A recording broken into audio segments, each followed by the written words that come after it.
The FBI officer was disturbed to see that even if a prisoner was left free in this jail, they still couldn't escape.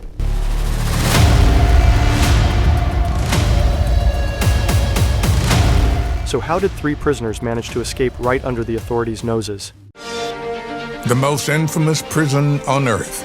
Alcatraz is the true pioneer of the supermax prison concept. Surrounded by the freezing waters of the San Francisco Bay, 4 inmates think they can beat the odds and make their way to freedom. Can they escape the rock? The most surprising thing was that for the next 10 hours, the jail authorities had no idea that they had even escaped. Not only the FBI, but 3 top-level U.S. agencies were also putting their all into solving this case.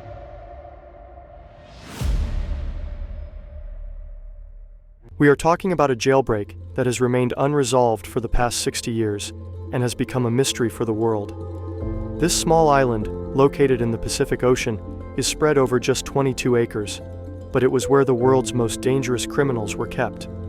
The island is built on a huge rock in the sea, which is why it is also called the Rock.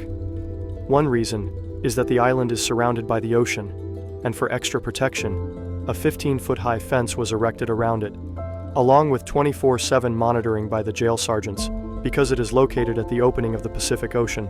Strong winds and high waves always surround this island. Considering all these conditions, in 1934, it was declared a federal prison, where extremely high security was provided. In short, once someone arrived here, it was impossible to escape on their own. This jail was considered inescapable, but on July 12, 1962, Alcatraz's image was shattered when 3 prisoners skillfully deceived the security and escaped. But how? This creates chaos. These prisoners are gone. How could these prisoners have escaped this super security prison? The main characters in this story are Jim and John William England, who are brothers. They were imprisoned here for a bank robbery case. Then there is Frank Morris, who had been in and out of jail for 13 years and was also imprisoned in Alcatraz for bank robbery. Finally, there is Allen West, who had attempted to escape from other prisons several times, which is why he was kept in maximum security at Alcatraz. Allen West had been in this jail for a long time, so he knew more about the compound than anyone else. Allen West first shared the idea of escaping from Alcatraz with his companions in 1960. Allen had found a loophole in Block B of the jail, from where their escape might have been somewhat possible. Now the problem was that they met during lunch breaks and so on, but their cells were not in Block B. These 4 kept trying to get transferred to Block B. Their first target was achieved, as all 4 prisoners were transferred to Block B. For the next 2 years, they worked on their plan inside their cells, and no one had any clue. On July 12, 1962, as per routine, at 7 a.m., the jail staff went to wake up all the prisoners. During the assembly count, 3 prisoners were found missing. When the staff checked all the cells again, they found the Anglin brothers and Frank Morris in Block B, seemingly asleep in their beds. Something didn't seem right, so they went inside the cells and tried to wake them up. During this, they discovered that there were only dummy heads lying on the beds.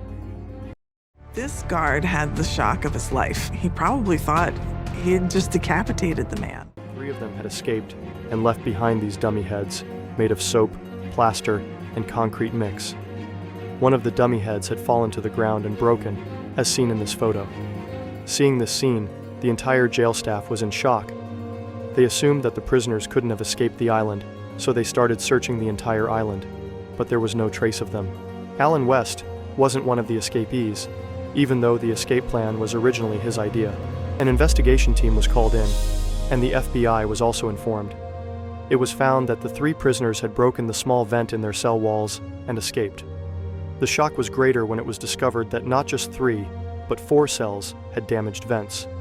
The 4th vent was in Allen West's cell, who, for some reason, failed to get out of his vent. Allen West now knew very well that he had no chance of escaping, so he thought it would be better to cooperate with the investigators and tell them about the escape plan. This is exactly what Allen did. He revealed that the escape plan was actually his. They had made these dummy heads, and the hair on them was stolen during haircuts inside the jail. All 4 cells had a small vent on the back wall, measuring 5 by 9.5 inches. Allen knew about this loophole in the cells because he had worked in jail maintenance. He knew that the walls were only 6 inches thick and that the vent's surface could be easily enlarged. For 6 months, the 4 prisoners worked on enlarging the vent using spoons stolen from the kitchen. They even made a drill machine using the motor from the jail's vacuum cleaner. They would cover this work with a musical instrument or something similar, using the noise during music hour to mask the sound of their work. The vent led to a corridor with no security, from where a drain pipe directly connected to Block B's roof, which they often used for maintenance work. At Alcatraz, prisoners were kept busy with maintenance work. These 4 prisoners would also go to the roof for maintenance and, under the pretense of work, would also survey every small detail needed for their escape plan. From the roof, they climbed down using another pipe and then jumped over the 15-foot-high fence of the island to escape. They had already prepared for this escape by making an inflatable raft from rubber raincoats provided by the jail administration. They had been collecting these raincoats little by little over time. In addition, they had made something like a life jacket from the raincoats, which would prevent them from drowning in case they had to swim. Their 4th accomplice, Allen West, told them that according to the plan, they were supposed to reach the mainland by passing through Angel Island, north of Alcatraz, where security was almost non-existent. From there, they were supposed to steal a car and some clothes. Searches were conducted on all the lands around Alcatraz, but no reports of theft or robbery were found. The prisoners who managed to escape the impossible security were now thought to have been swallowed by the sea. However, Allen West's story was not entirely a fabrication to mislead the FBI. There were footprints on Block B's roof, where all these items were made. The secret workshop and the point from where they climbed down showed clear evidence, proving that Allen West's story was true. Now, along with the FBI, the Coast Guard, the Bureau of Prisons, and the U.S. Marshal Service, also started searching the sea for the prisoners, but they found neither the prisoners nor any rafts or life jackets. The police case was now turning into a mystery case. 2 days later, the Coast Guards found a wooden paddle floating in the water, believed to be part of the raft. Later, 2 bags made of raincoats were also found, containing personal items like family photos and letters. This led to the assumption that the 3 prisoners did not reach the mainland alive, as these were items that no prisoner would easily leave behind. A dead body usually starts floating on the water's surface after 2 days, but even after many months, the investigation team found no bodies or body parts. There is a theory that the 3 prisoners either swam or rafted to the mainland. In 1962, after the escape, the FBI kept a close watch on the Anglin brothers' family. Their nephew, David Widner, told the FBI that on his deathbed, John and Clarence's older brother had informed his sisters that his brothers were alive and that they were in contact with him. Several family members also told the FBI that on certain holidays, 2 strange women in unusual makeup would come to visit, who were possibly John and Clarence in disguise. But after that, these 2 were never seen again. In addition, 15 years after the escape, the Anglin brothers' cousins saw both brothers in a club in Brazil and even captured their photo. The family also believed that these were the Anglin brothers, but U.S. Marshal Service investigators claimed that the people in the photo didn't match the Anglin brothers. This was the last time there was any news of the Anglin brothers being alive.